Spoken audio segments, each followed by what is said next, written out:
this is a vintage Winsor and Newton watercolor palette, which I bought at a second-hand stall, and I looked up when this was manufactured, and it would have been 1930, so that's nearly 100 years old. I have restored it, so it's nice and clean, or at least cleaner than what it was. It's not pristine, but it's a new slate for me to start painting with, and that's all I wanted. So just cleaned up a little bit. And then here I have made a swatch card, and I do that for all my palettes, and I just keep it in there. I close it up, and then when I come to use it, I have a reference of what the colors are like. And here I think I'm going to need this, and I'm hoping that by making this, by filling this out, it's going to give me an insight, because these are 27 colors. I have been able to paint with them already, so I have done this while I was cleaning them. So the first layer of dirt I just washed off in my water, and then the next layer I just put on here just to see what the colors were like, and some of them were really faint, others were really bright. So I am wondering what the thought process was behind these 27 colors, because the modern palettes use a split primary of 12 colors. Now I have altered this, and I will do a video on why I have certain colors in there and why I have deviated from the standard split primary palette, but this is what it looks like. Okay, so this is the new sort of plastic version, let's put it that way, the modern plastic version. So this is what it would look like. Of course, this is bought in the 2000s. So this palette is from 1930, and yeah, 27 colors, and some of the colors are very similar. So let's do the swatching, and then hopefully that will tell me something about why these colors were chosen. Because at the moment, a lot of the reds, for example, are the same. So yeah, it might answer some questions for me, but if not, then not to worry, I'm just going to enjoy the palette as it is.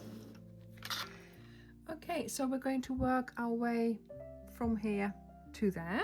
So let's do the first one, and that is Prussian blue. Make sure I have nothing else on my brush. There we go.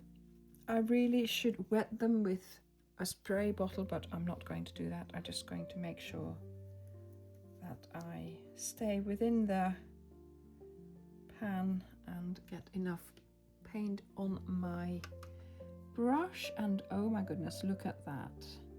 So this is a lovely blue. I love Prussian blue,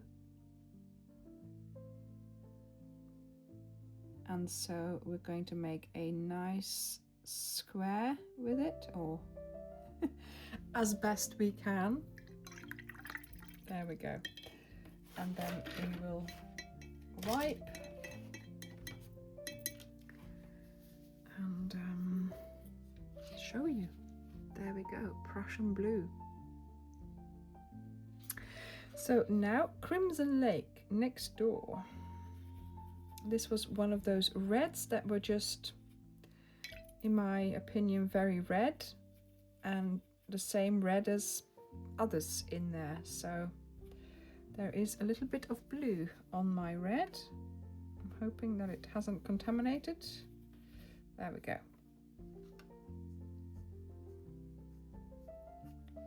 Crimson Lake.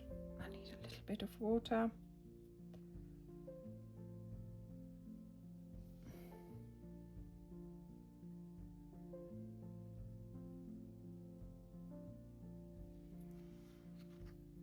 So two very nice primaries next to each other, which makes sense. But yeah, I am wondering what the thought process was behind this. Why certain... See, and here as well, maybe it is the age of the paint. But here there seems to be like a film on top of the paint. Can you see that? Crackled? Can you see that it's crackled? Is that, do I need to keep wiping until that's gone? Or is that how the paint is?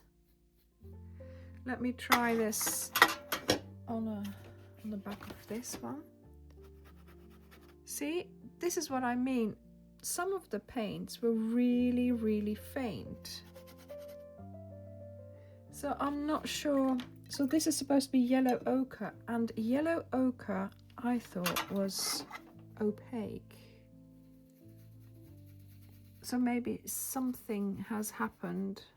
See, do you see the cracks in there? Do I scrape that off? And the paint will be underneath.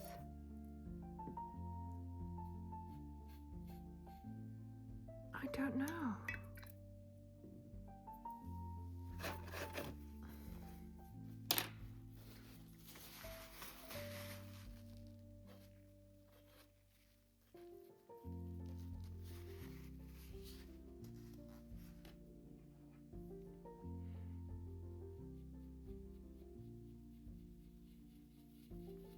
Do we think it is coming off?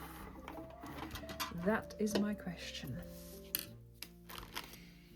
Right, let's see what I am. Let's see if we can scrape this off. And of course, I have, oh dear, I have pushed these back into their slots quite well.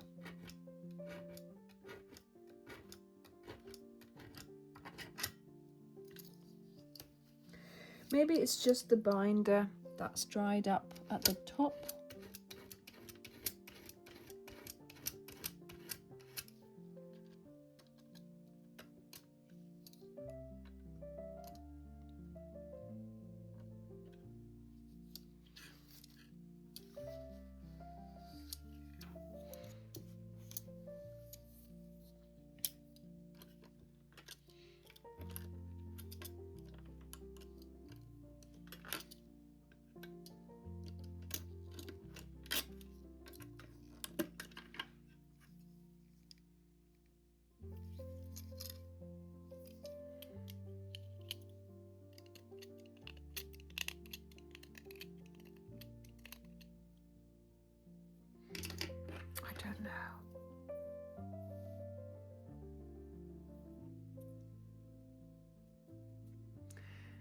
Actually,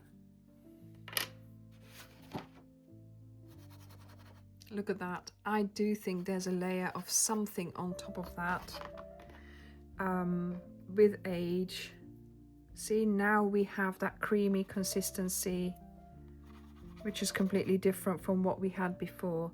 So there must have been something on the dried onto the surface. I don't know what it was. Probably the binder that sort of came to the surface, and so I'll just scrape that off a little bit more.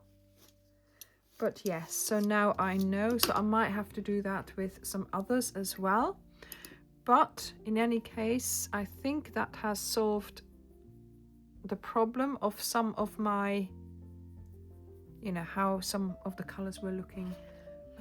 And I'm sure that they weren't supposed to be looking like that. So that's one thing sorted. There we go. So let's yellow ochre, and indeed, yes, that is the color that I am used to seeing. Bit too much water now, but never mind. I can always just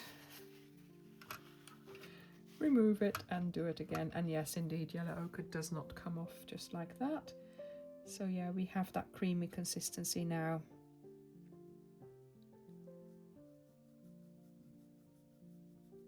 Voila.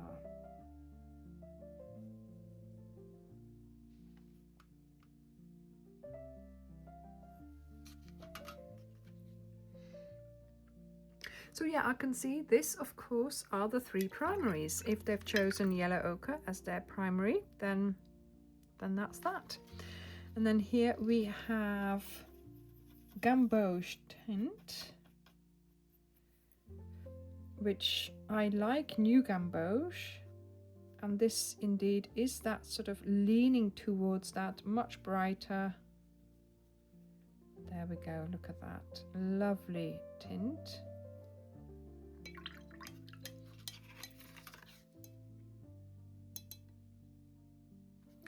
Now we have vermilion red tint.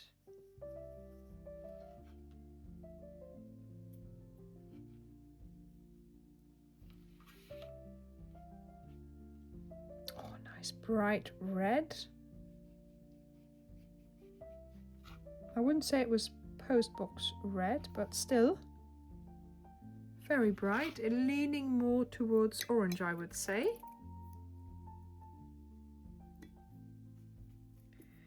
And then we have sepia tint, which I was thinking it would be browner, but it is. So this is quite a transparent sepia. I don't think it has the same problem as the yellow ochre had.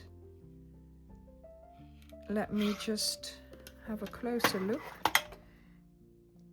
No, I don't think it has. So that's their sepia tint, and actually it is quite a nice little brown. There we go. Then it says green bice. I've never heard of bice before in a color name, so very interesting here as well. Again, that sort of nice bright color. There we go, very transparent. Then we go to ultramarine. I do wonder why they didn't put the blues together, because that's the, you know, the way you see the difference in the blues is by seeing them together, and then you can choose which one you want. Of course, we're now doing a sampler which will help me do that, but if you don't have that, then yeah, it's difficult to, you know, see them side by side. It always helps when you're seeing the same color side by side to select which one you want to use. Then we have here Van Dyke Brown.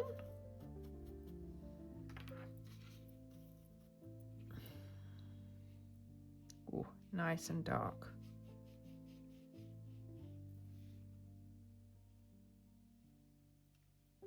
Overall, they're really nice colors, and they paint, you know, really well. I mean, there's nothing wrong with this paint at all.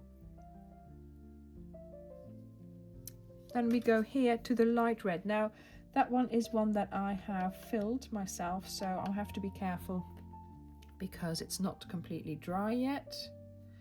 So, just taking a little bit off the surface there.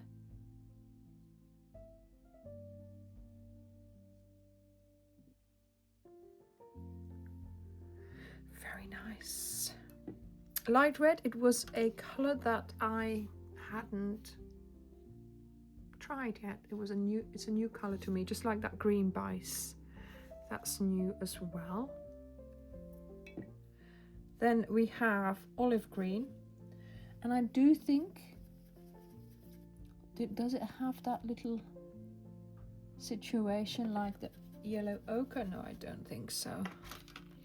Olive green, look at that. I bought a tube of olive green. I loved it so much. The tube was gone within weeks. And to be honest, I mean, I obviously I don't paint that much, or I shouldn't be painting that much. I should be crocheting, but yeah, there we go, olive green. Then Chinese white, so extra rinse for the brush, making sure there's nothing else on there anywhere else, because I don't want to taint the white. My water isn't clean. This is clean water. Yeah, biscuits to go on top of the water so Layla doesn't drink from it. Oh dear. Right, so clean white water. Clean white water, I mean, honestly. And again, I'm just going to get a little bit out because that's a freshly filled well. I only had enough for half a well. That's fine. I mean, I don't use the white. I use the PH Martin's bleed proof white, which is completely opaque. But yeah, Chinese white, sometimes you need it for making a color paler, but not often. Or the kind of painting sometimes that you are doing requires every or you want that effect. You can, you know, mix every color with white and then you have that sort of pastel-y effect, which is nice. But of course, yes, I'll show it to you, but I can't really see it. It's not, yeah, there we go. You can see it glistening there. Voila. So now brown madder tint. I have never used this before. Again, it's a new color. But look at what a lovely color this is. This is like between brown and red, I would say. Look at what lovely deep color. Emerald green is the new one. The next one. See, that is also that really light. Is there a... No, I think that's okay. Yeah, again, the same question arises. Why not put all the greens together? But never mind. I'll have to, if any of you know, please let me know in the comments down below, because I am intrigued by this painting.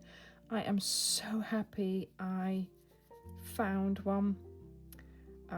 You know, you see these posts sometimes in Facebook groups of watercolor saying, oh, I found a, you know, I went to a charity shop or a thrift shop and I found this painting and it's really old, and I was like, oh, how wonderful. Let's see if I can get this a little bit cobalt blue tint. Let's see if I can get it a little bit more pigmented. There we go.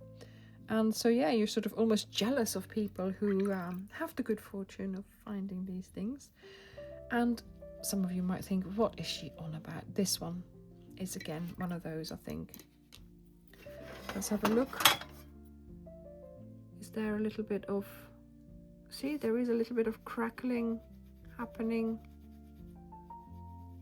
No, it seems to be creamy. Let's have a look. And yeah, so I'm really happy that... No, that's fine. So this is very similar to the yellow ochre. That's... Oh yes, of course, it's raw sienna. Oh, of course, yes. So raw sienna.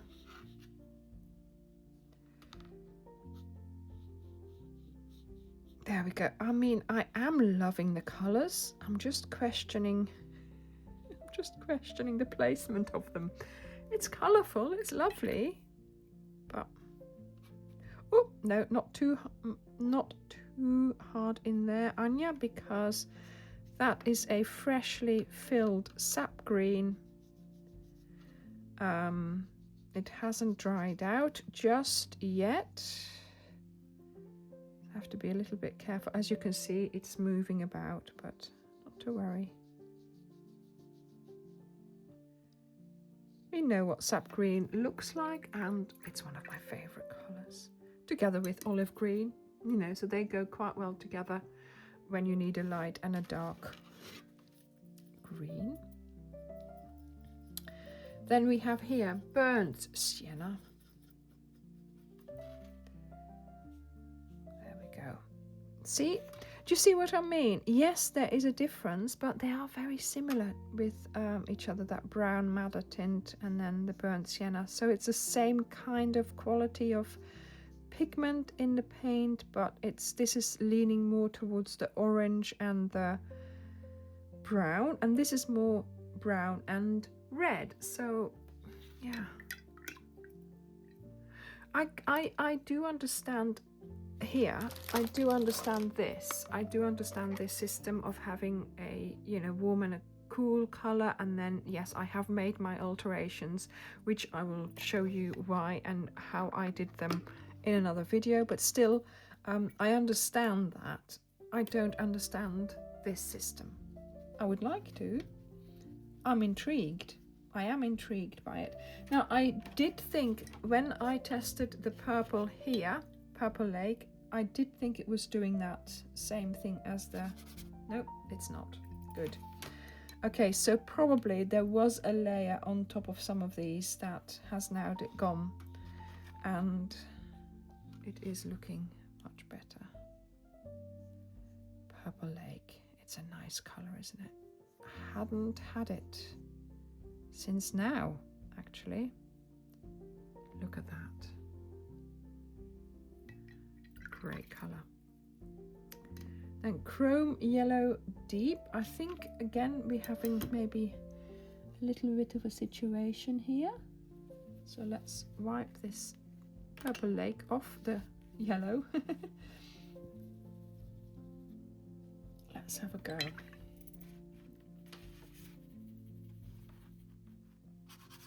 See? Something's happening. So they are all really lovely and creamy, and some of them aren't. Maybe that is because the binder has dried out from the top layer, because I've been thinking about this now. So let's just keep going for a little while longer until we notice that the paint... See, there is a difference. See, this is the first one I did, the second one and the third one. So there is a difference. And I can hear you say, yes, Anja, but you didn't spray them and you haven't let them reconstitute and all that. But the others worked. So, you know, look at how powerful this one is, how concentrated. So I never really do that. I never really spray all my paints. I just accept the fact that when I start painting, it might not be so pigmented. And so I just, so the paints that I'm not using don't get wet, basically. And I just keep on doing this for a little bit longer. Yeah, I think that's what we're going to get. I can't see that obvious layer like I could there, but I think this is a nice color. So I'm going to stick with that. And let's go for another good filling of the brush. And we have Chrome Yellow Deep. I'm wondering why they put certain colors next to each other, because they're opposites on the color wheel. So, I mean, I could understand this, but then they've lost me. Maybe I don't know enough about color theory or whatever I need to know, but yeah. And look at that, I've been very messy already as well, but that's okay, because it's now my new palette. My palette. Look at that lovely, do I need a little bit of, oh, look at that. And yes, I'm not making wells, I'm not making pools of color in my wells, because obviously I'm just swatching and I don't really want to get this dirty yet. Don't do as I do, but do as I say, right? Okay, so here we have Hooker's Green Light. I'm not a fan of Hooker's Green. I did buy them as my first greens when I didn't know any better. Again, hang on a minute, what do I see here? Look. Right, I think there is that layer on there. Let me have a look. Voila, let's have a look.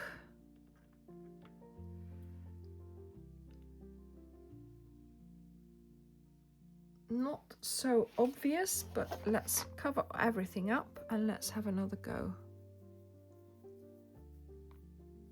I can't see it, but from experience I know that is not the colour Hooker's Green Light. So let's just rub it a little bit more and see what it gives us. Yeah, I mean, I can see this is dried up, so this is a good colour, but I thought it was a little bit more pigmented and a little bit darker. As you can see, this is dark, so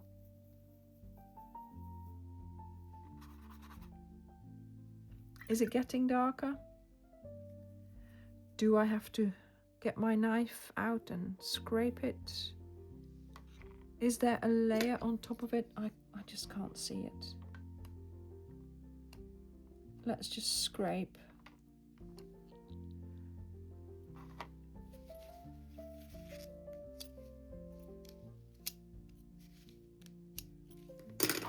Let's try again.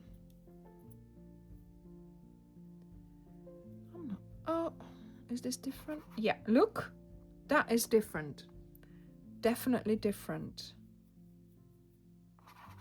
Feels different. It feels, there is a, do I dare say that I can see a creaminess? But it is different.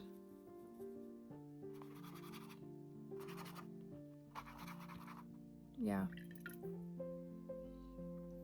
So I guess it's just old age, but obviously there's nothing wrong with using it as it is, basically, because that's a nice color. You know, I can't see a problem with that, and in time I would have probably have broken through the barrier, but this is why it is good to do a you know, a swatch card. And certainly when you're restoring an old paint tin like this, just to check every color to see what's happened to them. See? It's fine. I think it's fine now. So let's swatch that one.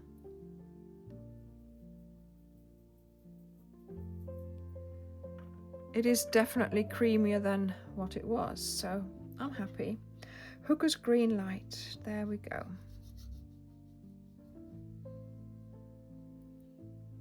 And in time, I'm sure it'll come back to what it should have been, but this is fine.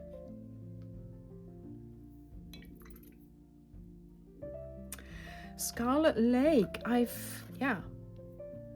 Purple Lake, but Scarlet Lake, I had no idea there was a Scarlet Lake. So let's go for it. Too dry. See, do you see what I mean? These two are very, very like each other. Very bright red. Yes, I can see this one leans more to orange, that one leans more to red, but still, I think they're very alike. You know, do we need both of them in a palette? Oh, this is the one that I filled up, and don't be too hard on it because, yeah, a lot will come out. There we go. So might as well just get rid of all the excess paint there, because it's still drying out. Maybe a little bit more. There we go. So this is why you dry out your pans, because you know, if you use paint straight from the tube, you're going to use too much for your needs. You very often all you do is this, and you've got the paint that you need for that piece of painting that you're doing. So you know, once you're in the flow of painting and your paints have you know, reconstitute, you know, have become wet. Do we think this one is... No, I think this one is okay. So that's chrome yellow pale, which is very similar to the gamboge tint. Maybe this one is slightly oranger than this one, but yeah. Rose madder tint. Do we think that one has a layer on it? Let's try it here first. I think it'll be okay. Although, I don't know, sometimes do I think it should be creamier.